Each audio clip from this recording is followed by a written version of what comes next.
Good morning. I'm Brent Adams here with your Rural Strong Morning Ag Report for this Thursday, February 22nd. Leading off the headlines this morning, the U.S. Department of Labor on Wednesday asked a federal court in Sioux City to issue a nationwide temporary restraining order and injunction against Fayette Janitorial Services LLC, operating as Fayette Industrial, to stop the Tennessee-based company from illegally employing children while the department continues its investigation into the company's labor practices.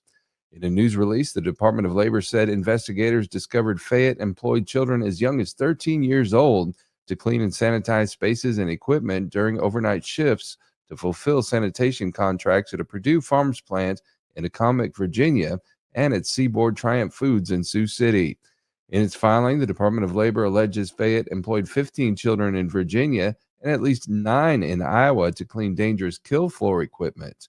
At least one 14-year-old in Virginia suffered severe injuries while working for Fayette.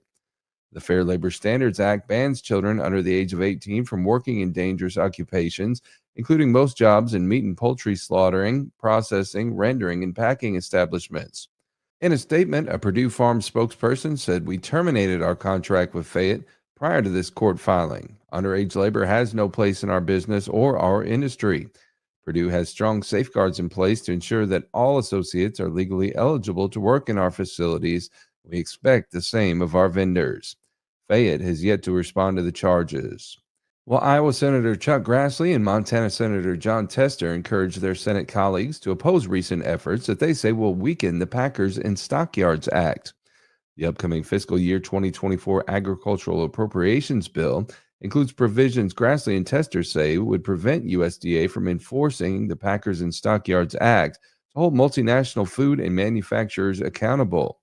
Grassley, a Republican, and Tester, a Democrat, contend, quote, Congress must reject the latest push by these special interests to attach a rider to the fiscal year 2024 agricultural appropriations bill to once again block USDA from implementing the 2008 bipartisan Farm Bill reforms, end quote. Enforcement already falls short in leveling the playing field for small-scale producers, and the senators highlighted that recent efforts by the nation's largest meat packers to prevent further enforcement would be detrimental to America's family farmers and ranchers.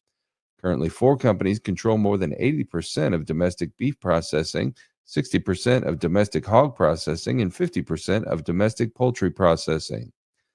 Well, U.S. Agriculture Secretary Tom Vilsack was among those announcing a series of rural economic development project investments as part of a rural prosperity town hall in North Carolina. Here with more is USDA Radio's Rod Bain. A set of investments in rural America. The announcements Wednesday in North Carolina, provided in part by Agriculture Secretary Tom Vilsack. We are, in fact, expanding significantly investments in expanded broadband access in rural places. We're looking at ways in which we can improve the quality of water and wastewater systems. From an economic development standpoint, if you don't have a good water treatment system, if you don't have a disposal system, it's pretty tough to introduce economic opportunity into your community. So we're investing in that. We're investing in a wide variety of opportunities for expanded housing and ways in which we can encourage and improve quality of life through community facilities. Total investments in 216 new projects come in at over $772 million and are expected to benefit more than 1 million rural citizens. That includes projects funded through the federal government's Collaborative Rural Partners Network, aimed to address issues in rural underserved communities. I'm Rod Bain reporting for the U.S. Department of Agriculture in Washington, D.C. Also this morning, the USDA recently provided its first look at how much wheat, corn, and soybeans could be planted this coming season. Here again is Rod Bain. How many acres will be planted of what major commodity crop this year? USDA's outlook for 2024 includes of the 3 major crops, wheat acres are anticipated to see the largest decline in percentage terms during the 24-25 crop year, down 5% year over year to 47 million acres. Corn acres are anticipated to decline to 91 million acres in the upcoming crop year, 4% lower than 23-24. USDA economist Jake Villeman says lower prices for both wheat and corn are behind lower planting projections. However, soybeans will buck the overall trend and rise nearly 5% to 87.5 million acres, as rising demand for soy oil and biofuel and expanding crush capacity supports demand. The total planted acreage forecasted for all 3 crops in 2024, about 225.5 million acres, below last year's total of almost 228 million acres planted. I'm Rod Bain reporting for the U.S. Department of Agriculture in Washington, D.C. And finally, this morning, it's National FFA Week. And today we wanted to share with you a message from National FFA Southern Region Vice President Carter Howell of Florida.